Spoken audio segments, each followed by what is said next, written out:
May mga inflation strategies ang mayayaman na hindi nila kinukwento pero pwede nating gayahin kahit middle class lang tayo.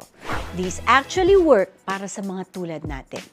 Strategy number 1, subscription audit. Rich people review all recurring payments every 3 months. Ibig sabihin, paulit-ulit. Yung na-save mo, ilagay mo. Huwag mong gagastosin, ilagay mo sa high-yield savings. Ito, strategy number 2, strategic bulk buying ng essentials during sales season. Rich families buy 6-month supply ng toiletries, canned goods during major sales. Titipid ka ng 30 to 40% versus buying monthly. Kailangan lang meron kang storage space. Strategy number 3, lock in fixed rate loans before rates increase.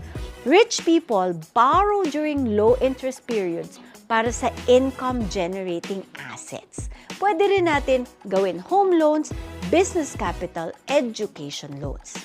Strategy number 4, recession-proof skill development. While others cut expenses, yung mayayaman, they invest in skills na hindi made-devalue ng inflation, digital marketing, programming, financial planning. Nag-aaral.